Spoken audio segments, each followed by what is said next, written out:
Hello and welcome. Today we're diving into one of the most famous paintings of the Rococo era, Jean-Honoré Fragonard's The Swing. At first glance, it seems like a light and romantic scene, but beneath the surface, there's much more. But who was behind this masterpiece? Jean-Honoré Fragonard was born in France in 1732.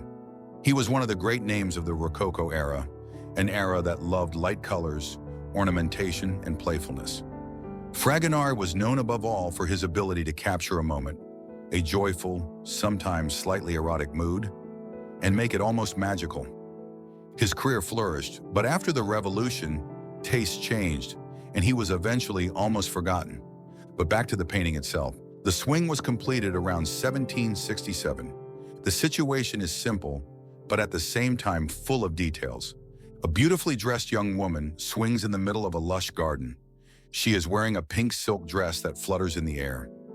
In front of her, hidden in the bushes, is a young man, the lover, who looks at the woman on the swing with admiration. The swing is being driven by an older man, possibly the husband, who is unaware of what is happening behind her back. And then there is the detail that has made the painting famous. The woman is lightly kicking her shoe in the air, as if in a playful and seductive gesture. Symbolism is everywhere. The kicked shoe signifies surrender and the playfulness of love. The lover in the bushes represents secrecy and passion. He sees what the older man does not. The dog in the foreground of the picture is traditionally a symbol of loyalty, but here it feels more like an ironic comment on the whole situation. And look closely at the statue of Cupid. It presses a finger to its lips as if to say, "Shh, let this remain our secret." There's also a funny story behind the painting. It was commissioned by an aristocrat. He wanted his mistress to be depicted on a swing, and the swinger was originally supposed to be a bishop. Fragonard changed the idea a bit, but the message remained the same. This is a frivolous game where love and seduction play the main roles. The work encapsulates the entire spirit of Rococo, the desire for pleasure, playfulness, and refined eroticism. How was the painting received then?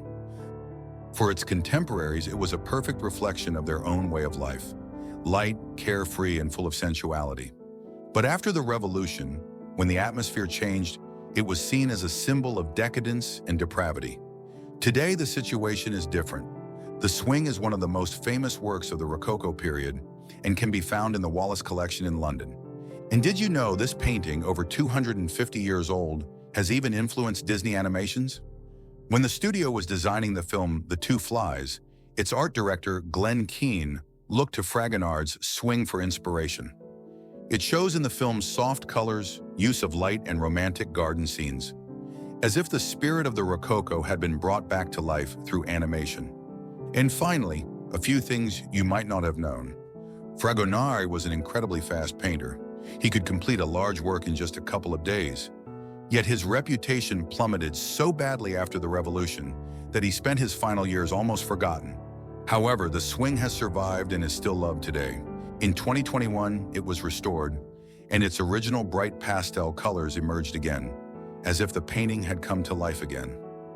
Fragonard's The Swing is more than just a beautiful picture. It is a window into the world of 18th century aristocrats, their secrets, their games, and their pursuit of pleasure. Perhaps that is why it continues to fascinate us. Thank you for watching the video. If you enjoyed this moment of art, be sure to leave a like and tell us in the comments. What detail in the Swing caught your attention?